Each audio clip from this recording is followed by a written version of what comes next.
Frederickson, and I'd like to welcome you all to the very first session of Great Decisions. Sorry.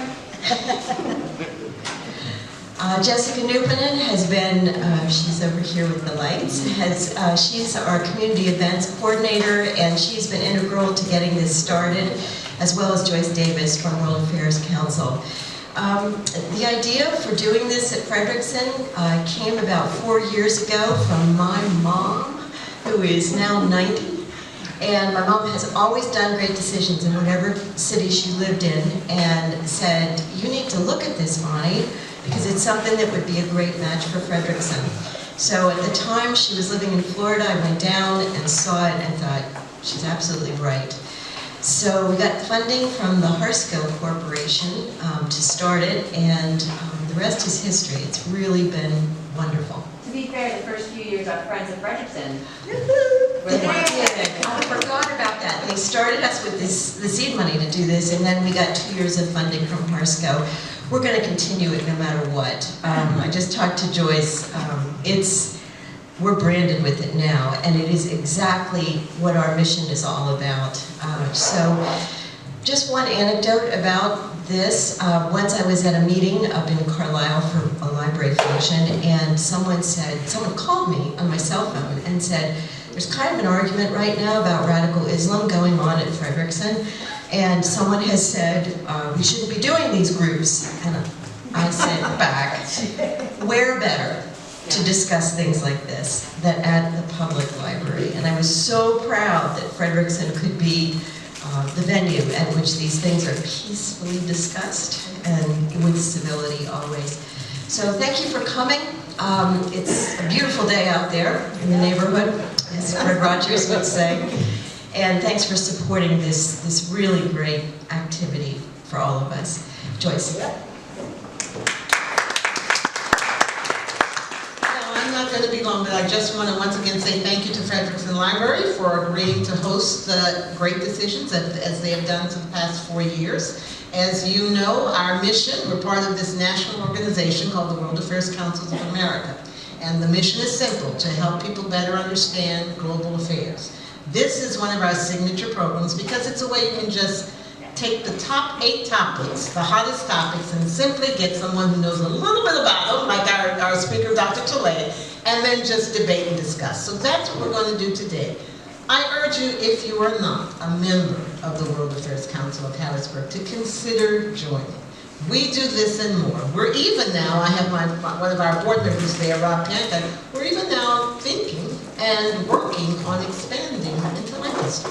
So, we have a lot going on. In addition, we have several of our interns here. Dom, who's an intern with us from Millersville. We have Mary, who you met coming in, who's an intern with us from Loveland Valley College. We have another one from E-Town we'll be seeing later. So this is going to warm your hearts. Our mission is not only to inform you, current leaders, but to develop the next generation of global leaders, which we know we're doing through our programs. So with that, I'm going to let the program start, and then I'll come back to introduce Dr. Juliette Tolle, who will lead us in our discussion today. Thank you.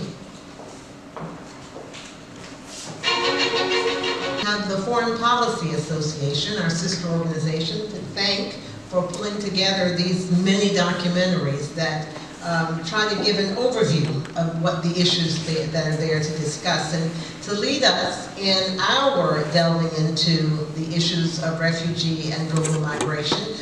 We are really privileged to have Dr. Juliette Tolle. You know, sometimes when people are close and they're in your community, you don't really recognize just how acclaimed and esteemed they are. In this case, I want to help you to know that we do have an expert on this issue leading us. She's an expert on asylum and migration, foreign policy, and public attitudes.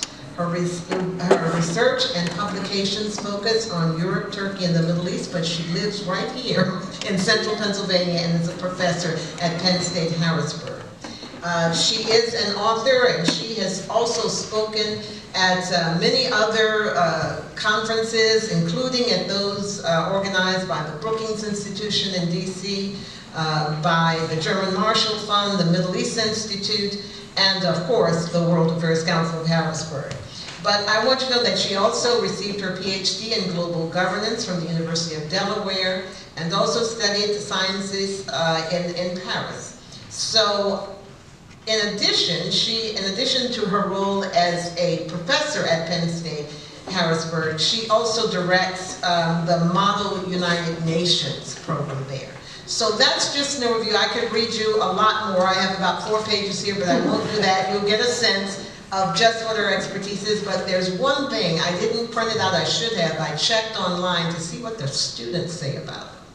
And there was one glowing report that says, you can't find a better professor than Dr. Tolay. She cares about what she's doing, she has passion for what she's doing, and we're never bored. So we won't be bored today. Come on.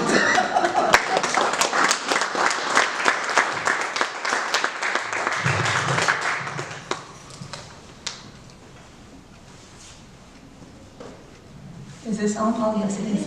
Hi! Well, first of all, thank you, Joyce, for such an amazing introduction. It's exciting for me. I need to check this review online. I'm not prepared for this. And thanks also to the World Affairs Council of Harrisburg and to the Fredrickson Library for hosting me. I'm indeed very passionate about these topics. I've been focusing and doing research mostly on migration into Turkey. So it has brought me to look at the kind of broader migration landscape in the Middle East and in Europe and through the Mediterranean. But indeed I've been living here for over a decade, and so over time I've been drawn to look more and more about the refugee situation here, or more broadly the immigration situation, so we can have that conversation. The video has really thrown at you quite a number of different aspects to it. There's many different dimensions that really connect to migration one way or the other. It's kind of difficult to unpack because there are many different views, and it's a relatively polarizing issue. People have usually strong views one way or the other. I intentionally try not to prepare official remarks, because then I get to talk forever. And I want to hear your question, and I want to really engage mostly with you. But just as a reaction to the video, there are just a few points I'd like to make. First of all, is when we talk about migration, we often think in terms of those binaries. And one of the main binaries we often hear of is legal migration versus illegal migration, or regular migration versus irregular migration. And there is kind of a consensus on, legal or regular migration is something that actually pretty much everyone agrees that, this is good, this is what we want, with an exception. I'll talk about it a little bit later. But both pro-immigration, but also anti-immigration people, if you have conversation, they will actually tell you, we don't want people to be irregular. If they're irregular, they will be, exploited, and, this is creating issues for them. They become this kind of new slave. We want them to be regular and to be respected. The issue then becomes about, how much regular migration, should we have or could we have, and how much to regulate it. But there is kind of this consensus that, regular migration is something that we should privilege, we should encourage, again, control at a different level, and people will disagree. But irregular migration, is a problem. Irregular migrants themselves don't want to be irregular, right? They'd rather come here regularly and have access to those rights and everything. So, irregular migration is really the issue. One of the problems, though, is a lot of the policies that we put in place as governments, and we see that across many different countries, so that will include the US, but in other places, actually create irregular migration. And this is because, and the documentary talked about this, migration occurs mostly because there are push factors and pull factors that really compel people to move from one place to another. Migration policies have actually relatively little impact on that, and we see that, the more restrictive the policy are regarding migration, usually they don't change the numbers. The numbers remain roughly the same. What it changes is whether they come regularly or not, right? If you have limits on how much regular migrants can come in, then they don't have any other choice, so they come through irregular means. And even border policies, so building fences or walls, or what they do is they usually displace and change the pattern through which people are coming, and usually actually push people to take more and more risk, but they don't actually have an effect on this kind of broader push-pull factor that we see we have. Another kind of dichotomy that we often think of is this dichotomy between, you know, asylum seekers, refugees, and economic migrants on the other hand. And both in terms of in legal terms as well as conceptually, it's important to kind of separate the two in the sense that asylum seekers, refugees, you know, they are mostly compelled by, you know, usually some very difficult push factors, right? So those are people who are fleeing war, persecution, really kind of difficult conditions. They are, we call them forced migrants, right? They are forced to leave, and then it's a matter of just finding, you know, a safe place to live wherever it is. Whereas with economic migrants, we often think of, you know, those are people who have more choices, they're kind of looking for better life opportunities, for better standard of living usually, and they would be moving mostly for economic reason.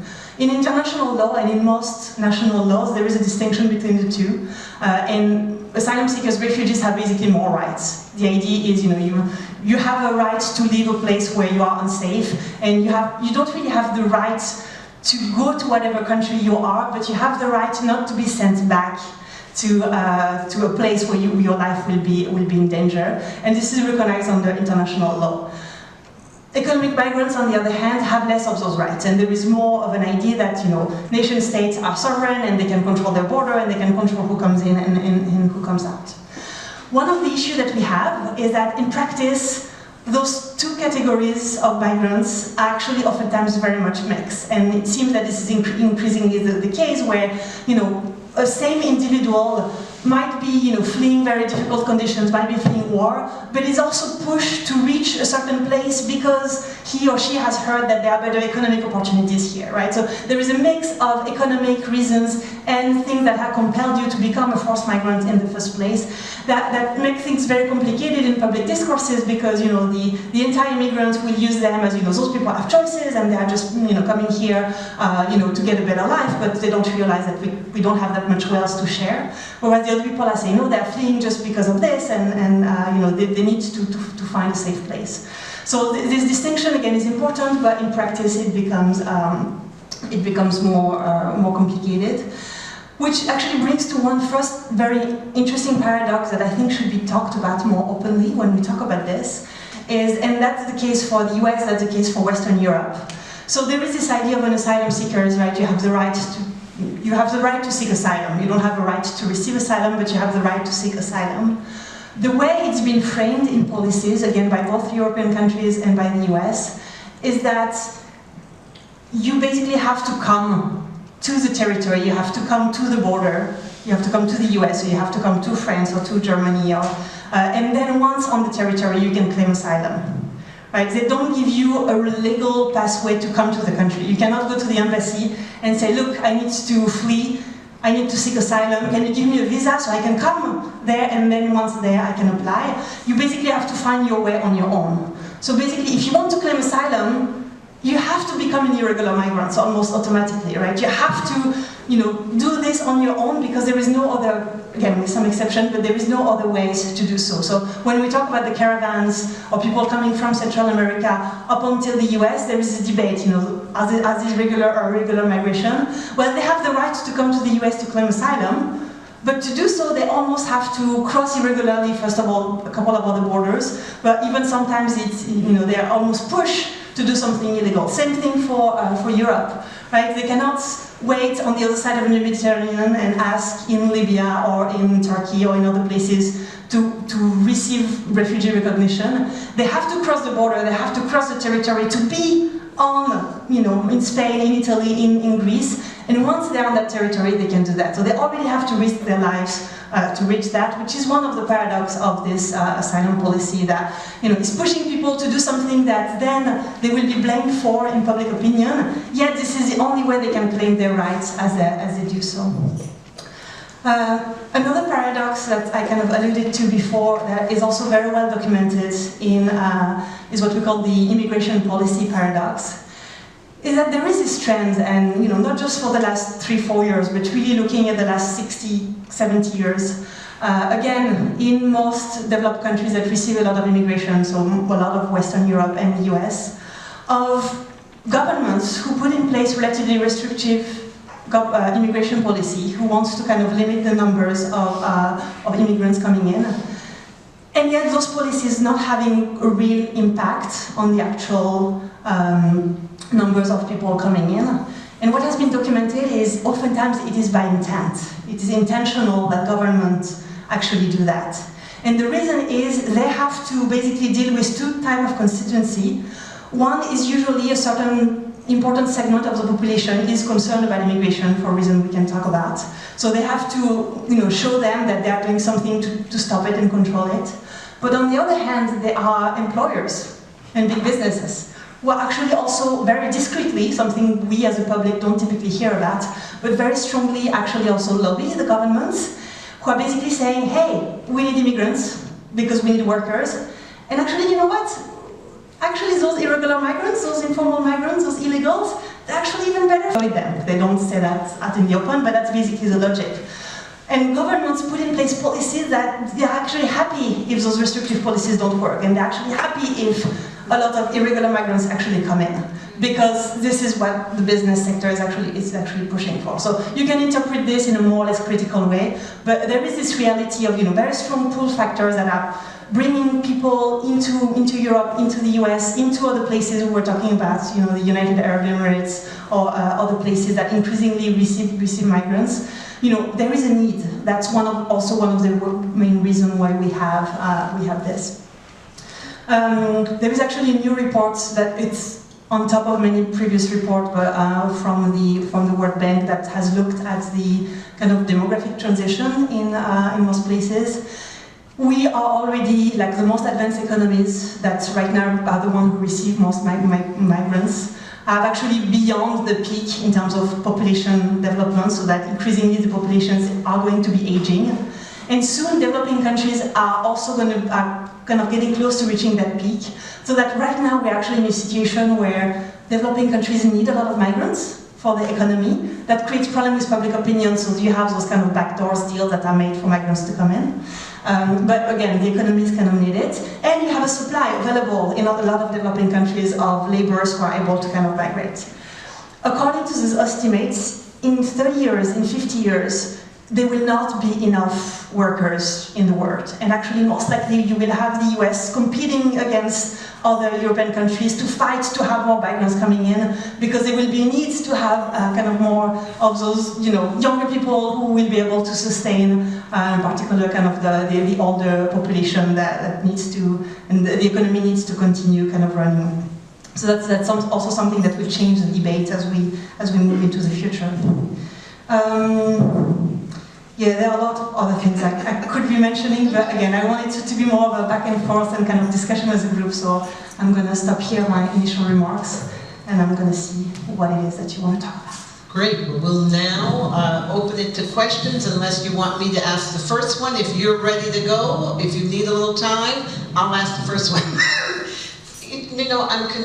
This issue of religion, too, that we see, is this having feedback? The issue of religion that we see coming up in Europe, and how much of a factor is that in this whole debate? If that were off the table, would we see, would we see much more of an ability to kind of be transparent and clear that we need workers? There needs to be a way for them to come in correctly, because everyone's agreeing that we want them, but we want it to be legal, not illegal.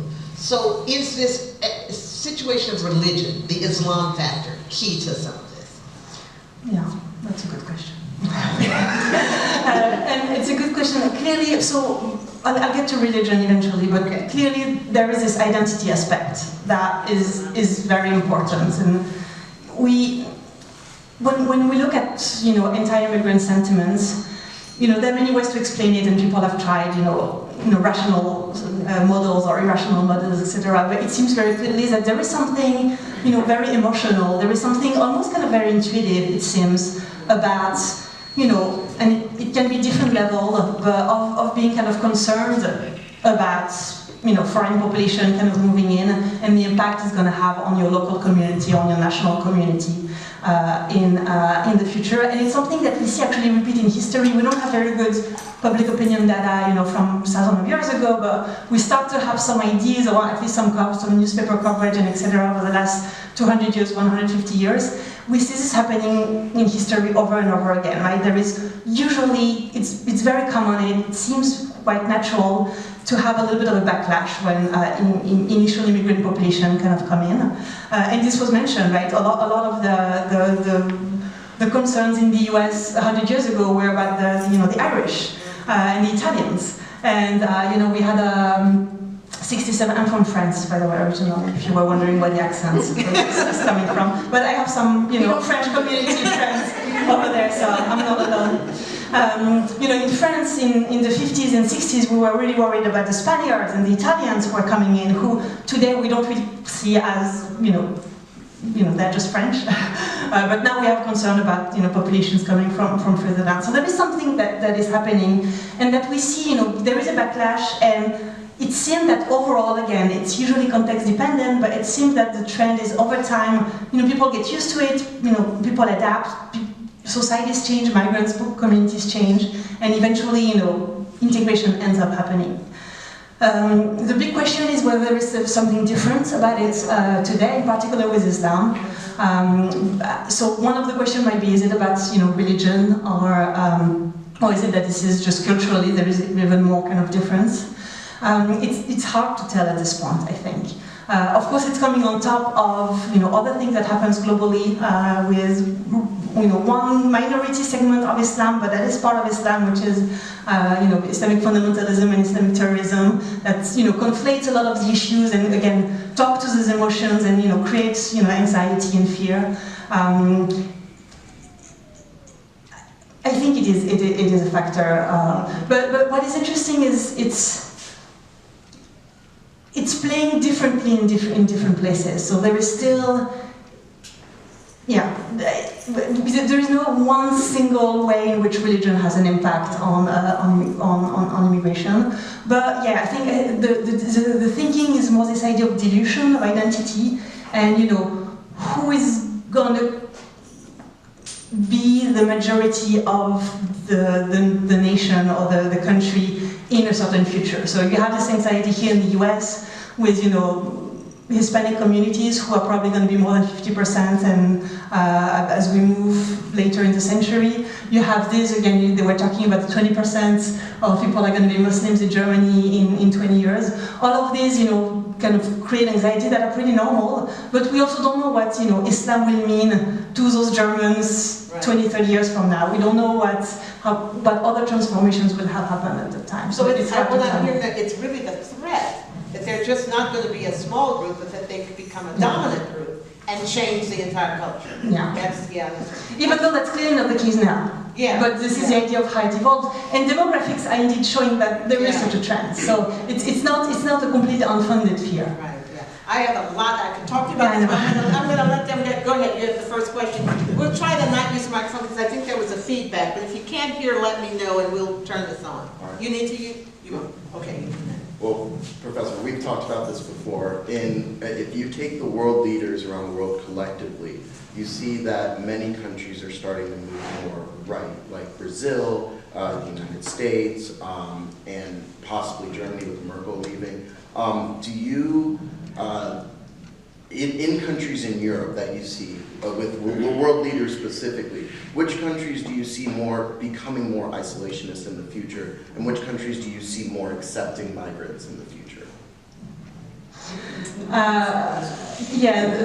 The trends, so a number of countries have switched, so-called switch already in Europe. Again, looking at the history, it's not coming out of nowhere.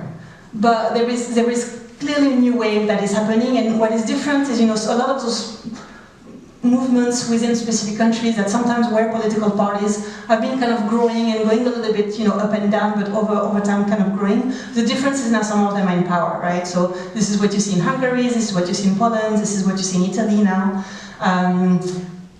This is what you don't really see them in governments now in the UK, but this was clearly a very strong movement that led to the decision to leave the EU, like one of the Brexits. A lot of things was about immigration, and the fact that Brexit won was because people are concerned about immigration.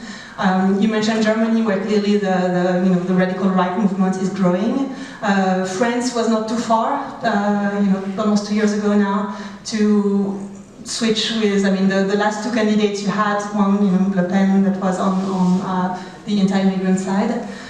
It's really something you see everywhere, and it's part of a broader movement of the rise of populism. At the same time, the case of France works. Macron won, and he's relatively, I wouldn't say pro-immigration, because actually he does a lot of things that are very restrictive in terms of migration policy, but compared to someone like Le Pen, he's kind of almost becoming the poster child now for trying to, lead Europe towards something that still has this kind of controlled migration policy and not let the anti-immigrationists kind of carry the agenda. It's hard to tell whether this is just a wave that's going to go or whether this is just a new reality. A lot of people are making comparison with the 1930s in Europe. And there are a lot of parallels, and I think we should, be concerned about them and looking and understanding how things have happened then and what that may mean for today. But we also live in a very different world as well. So,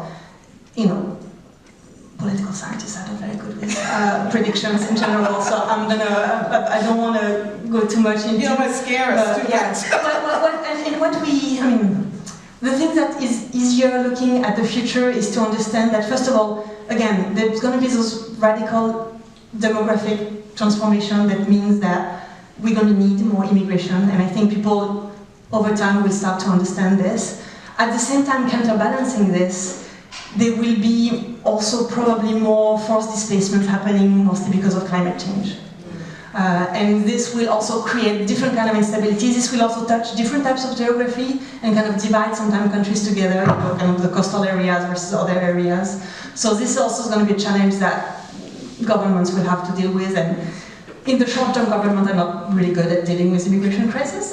In the long term, things stabilize eventually, but we are now in the midst of the crisis, which is not a crisis of migration per se, but a crisis of management, right? How do we as a society, how do we as a governments are able to face the challenge and address it? Very good. By the way, that was my son, who was also her student. Thank you. Question, it has always puzzled me, because I saw you talking about Syria, not you, the Syrians, most of them are Muslims, and they speak the Arabic language. I come from Lebanon, by the way. How come they went to Europe? They did not go to Saudi Arabia, they did not go to Kuwait, they did not go to Abu Dhabi, and these are rich. These people that in South America that are coming to the United States, they have been months walking around. Who is paying them? Who is pushing them? They must eat, they must shower, they must do something. Who is supplying them with these things? There must be a political issue more than just migrating. I have seen people migrate. I have seen Palestinians migrate, and I have seen the UNRWA, how they made tents for them, so they live better than they were in the homes. You see, something is, can you answer these two questions, only forget the other? So there's a lot to unpack, and even the first question, as far as I read it, is at least two separate questions. So there is a lot of discussion as to Syria has become one of the main sources of refugees over the last 8 years now, as it's entering the 9th year of conflict, with pretty much more than half of the population of Syria has been displaced. A lot of it is internal, but we have about 6 million plus Syrian refugees outside of Syria. And indeed, if you look at the numbers, more than half of it is in Turkey, and I can talk a lot about it. I've done most of my research on this specifically. Sorry. Yeah. See, I get excited and another substantial numbers are, most of people are in Jordan and in Lebanon, in addition to Turkey, a little bit in Egypt, a little bit in Iraq. And then you had this movement that's really not early on in the conflict, but later on, around 2015, of increasing Syrian refugees kind of moving beyond the neighboring countries and going into Europe. So one part of the question is, why did they go to Europe as opposed to other places? So first, mostly they didn't. Mostly they stayed in neighboring countries. Eventually they went to Europe. A lot of it was because after 3-4 years in neighboring countries, conditions were just not there to really satisfy in the long term. A lot of those countries have done what they could. It's very political, so there's a lot we could discuss, but try to accommodate kind of the emergency. But once you sit in this emergency situation, once you stay there and you have new children that are born who are missing a couple of years of schools, who are, you start to see that return is not something that's going to happen. You need to start to think about, what's the future. And this is when we saw suddenly this realization, in particular in a lot of refugees in Turkey, that, there's no future really in Turkey, we need to try somewhere else.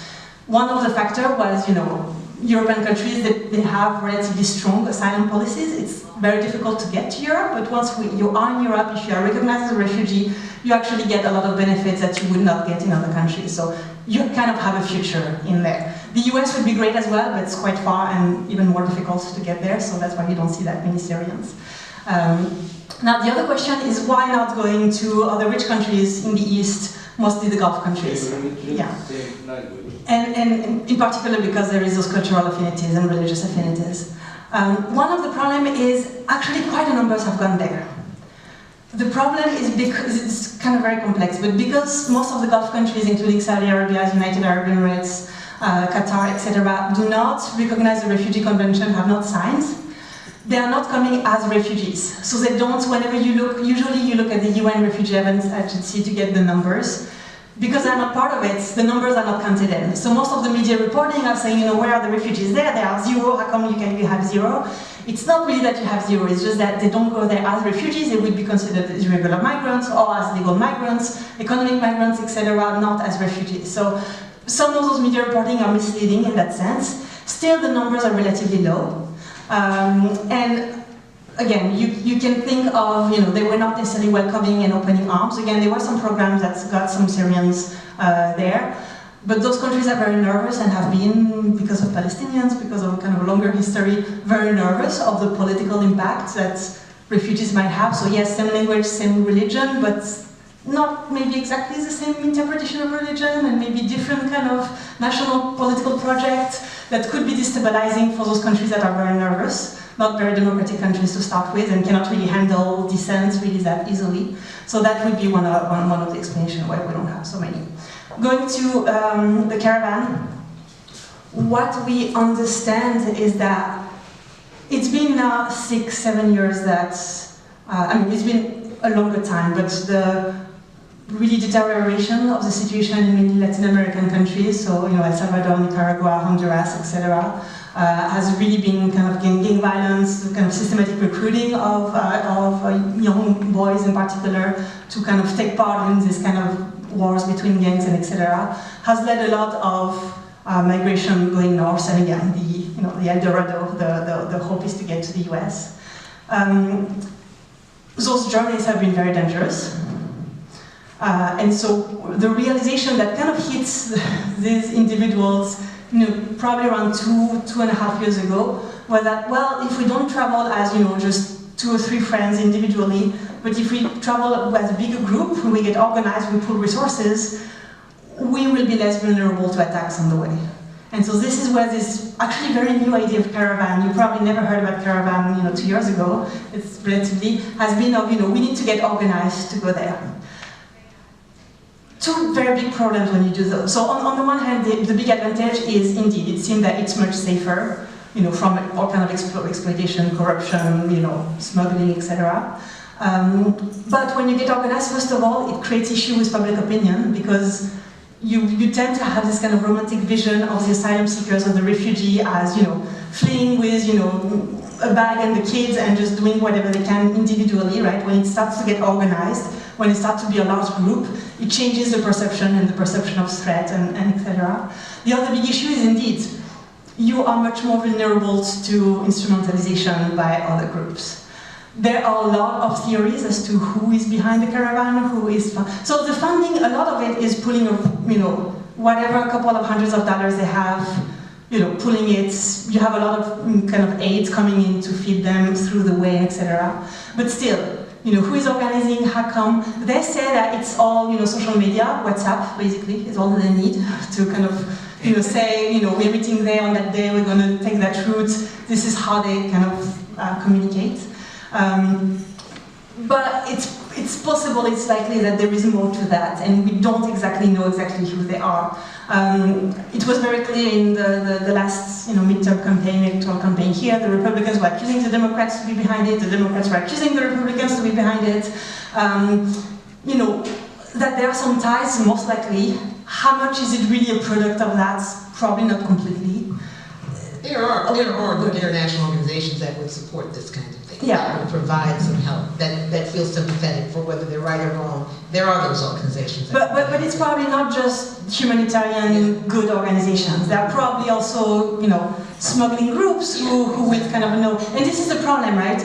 And maybe going to the idea of the wall, one of the big questions is basically whether a wall is efficient or not. And on the one side, people who say no, it's not, will say just misplaced. People will keep coming. They will keep coming with taller ladders or deeper tunnels, or they will go through more dangerous places, through the deserts or through the rivers to go through anyway.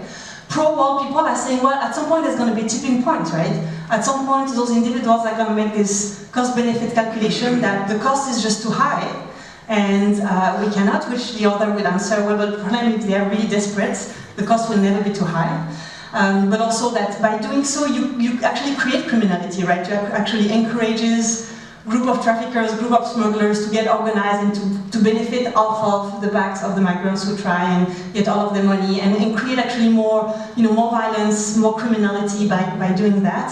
But again, the argument on the other side is, we have a right to control the border, and how efficient it is, well, at least it changes the reality, and it's having an impact on that particular social reality. Okay, you have a question? We'll take a few quick questions and let her answer, so go ahead. Just for the fun of it, let's freeze the border, and nobody gets to move, right? Now, I don't get to go to Dubai to work for twice as much as I can earn here, right? In here, I can use this. So I don't get to go migrate economically. So all of the borders in the world. It's all frozen, Okay. right? The jobs are still going to migrate. It seems to me that the companies are all multinational, and I could sit here stuck inside my borders, and the jobs would go where they want them to go. So it's not really a demographic problem. Well, and this is one of the, a lot of people are saying globalization, that has really been actually a very radical transformation that all of the societies have gone through over the last 40 years. What you've seen is globalization of goods, right? Trade has just exploded. Globalization of finance, of the money, right? Financial flows are kind of going everywhere. But the globalization of labor is not really happening, right? So it is happening in practice, but there are all those restrictions, all those borders that try to make labor, so people, workers, unable to go there. And some people are saying, this is a problem. As long as we live in a globalized world, which we actually benefit quite a lot from it, we should also globalize labor and let, some people are advocating for kind of open borders and let, a pure,